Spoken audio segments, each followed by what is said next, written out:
Hello everyone, welcome to my channel Maradana ముచ్చట్లు. ఈరోజు మరొక రెసిపీతో మీ ముందుకైతే వచ్చేసాను. అదే బటర్ పన్నీర్ అనమాట. చాలా చాలా బాగుంటుంది. ఇది పన్నీర్ తినని వాళ్ళకి కూడాను ఇలా చేసి పెట్టండి, చాలా ఇష్టంగా తింటారు. ఇది దేంతో అయినా బాగుంటుంది. చపాతీ, రోటీ, ఈవెన్ బిర్యానీ, పుల్కా, నాన్స్ ఇలాంటి వాటికి దేనికైనా చాలా చాలా మంచి కాంబినేషన్ అనమాట. ఇలాగా నేను చెప్పినట్లు చెయ్యండి, చాలా బాగా వస్తుంది. లేట్ చేయకుండా ఇక వీడియోలోకి వెళ్ళిపోదాము. ఈ కర్రీ చేయడం కోసం 10 నుంచి 12 జీడిపప్పు పలుకుల్ని, అలాగే 4-5 ఎండుమిర్చిని ఒకసారి అంతా నీట్గా కడిగేసి మరలా వాటర్ వేసుకొని మన వీలుని బట్టి గంట లేదంటే ఒక హాఫ్ అన్ అవర్ తొందరగా చేయాలంటే బాగా నానబెట్టుకోండి. నెక్స్ట్ మసాలాని ప్రిపేర్ చేసుకోవాలి. మిక్సీ జార్ తీసుకొని అలా అందులో 1 ఇంచు దాల్చిన చెక్క, 2 యాలకులు, 7 నుంచి 8 మిరియాలు, నల్ల మిరియాలు తీసుకోండి. మీ దగ్గర వైట్ ఉన్న తీసుకోవచ్చు, బాగుంటుంది. అలాగే 3 మీడియం సైజు టమాటాలని ఇలా ముక్కలుగా కట్ చేసి వేసుకోండి. అలాగే ఇందాక నానబెట్టుకున్న జీడిపప్పు, అలాగే ఎండుమిర్చి ఉంది కదా, దాన్ని అయితే వేసుకోవాలి. చూసారా ఎండుమిర్చి అంత చక్కగా నానిపోయిందో, ఇలా నానాలన్నమాట. దీన్ని కూడా మిక్సీ జార్లో వేసుకొని మనకి ఎంత వీలైతే అంత మెత్తగా మిక్సీ వేసుకోవాలి. అలాగైతేనే కూర టేస్ట్ బాగుంటుంది, గ్రేవీ కూడా మనకి చక్కగా వస్తుంది. చూసారా ఇలాగా ఎంత మెత్తగా గ్రైండ్ చేసుకొని ఒక కప్పులో తీసుకొని దాన్ని అయితే పక్కన ఉంచుకోండి. మసాలా అయితే మనకి రెడీ అయిపోయింది. ఇది చాలా చాలా ఇంపార్టెంట్ అనమాట. ఈ కర్రీకి టేస్ట్ని ఇచ్చేది దీనివల్లే. తర్వాత ఏమో స్టవ్ పై కడాయిని పెట్టుకోండి. అందులో 1/2 టేబుల్ స్పూన్ ఆయిల్, అలాగే కొద్దిగా బటర్ వేసుకోండి. ఈ బటర్ అనేది ఇంట్లో చేసిందే, మీకు బయట దొరికేది మీరు తెచ్చుకున్నా పర్వాలేదు, టేస్ట్ బాగుంటుంది అనమాట. ఇలాగా బటర్ వేసేసాక 1/2 టేబుల్ స్పూన్ పసుపు, అలాగే 1/2 టేబుల్ స్పూన్ ఉప్పు, 1/2 టేబుల్ స్పూన్ కారం వేసుకోండి. ఇవి వేసుకొని పన్నీర్ని అయితే వేసుకోవాలి. నేను తీసుకునే పన్నీర్ వచ్చేసి 400 గ్రామ్స్ అనమాట. ఈ పన్నీర్ని ఈ సైజులో ముక్కలు కట్ చేసుకోవాలి. ఈ సైజులో ముక్కలు కట్ చేసుకుంటే మనం తినేటప్పుడు చాలా బాగుంటుంది అనమాట. అంటే పంటికి ముక్క సైజ్ అనేది తగులుద్ది. అంతే, మీకు నచ్చితే కొంచెం సైజ్ అయినా తగ్గించుకోవచ్చు. ఇందాక వేసిన బటరు, ఆయిల్, ఉప్పు, పసుపు, కారం వేసాం కదా, అందులో అయితే వేసేయండి.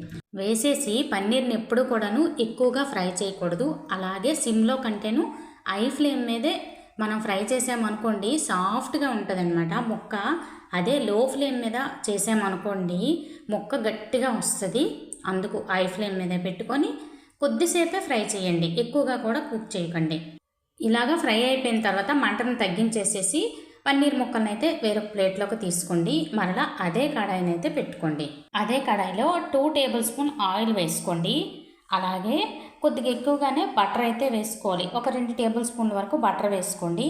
నెక్స్ట్ ఏమో 1/2 టేబుల్ స్పూన్ షాజీరా, 1/2 టేబుల్ స్పూన్ జీలకర్ర, అలాగే 2 బిర్యానీ ఆకుల్ని వేసుకోండి. చిన్నవైతే కట్ చేయక్కర్లేదు, పెద్దవైతే ఇలా ముక్కలుగా కట్ చేసి వేసేసి జస్ట్ ఒకసారి కలిపేయండి. కలిపేసి చిన్న ముక్కలుగా కట్ చేసుకున్న ఉల్లి తరుగునైతే వేసుకోవాలి. మనం చాపర్లో వేసుకున్నా పర్వాలేదు, మనం కట్ చేసినా పర్వాలేదు. అయితే వీలైనంత చిన్నగా చేసుకొని వేసుకోండి. వేసేసాక కొద్దిగా ఉప్పు వేసేసామనుకోండి ఉల్లిపాయలు త్వరగా ఫ్రై అవుతాయి.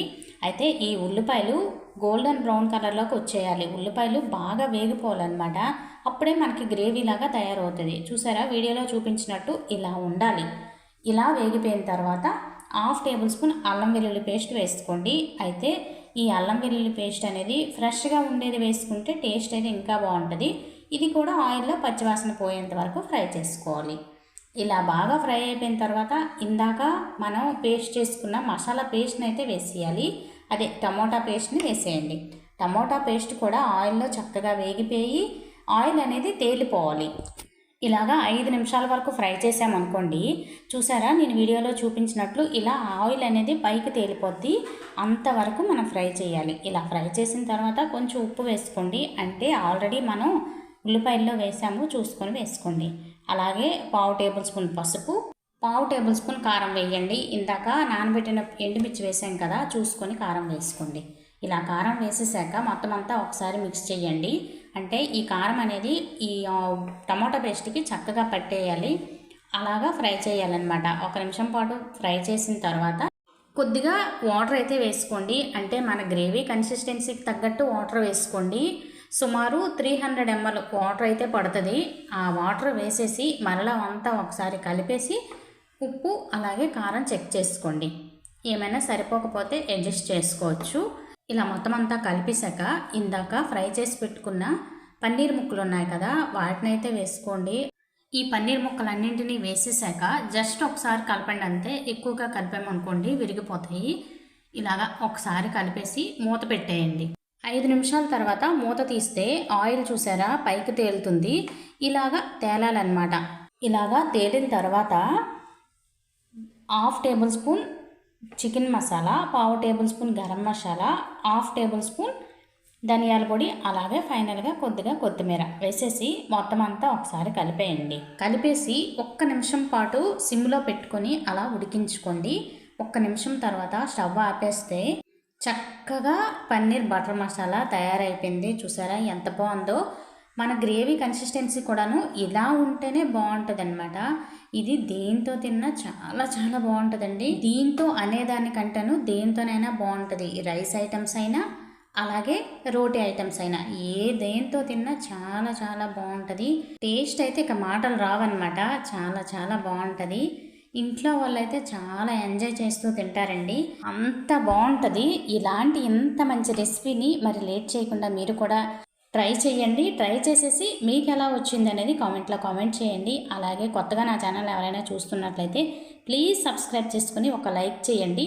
మన యూట్యూబ్ ఫ్యామిలీ మెంబర్స్ అయితే నన్ను సపోర్ట్ చేయండి. రేపటి వీడియోలో మళ్ళీ కలుస్తాను. ఉంటాను ఫ్రెండ్స్, ఉంటాను. బాయ్.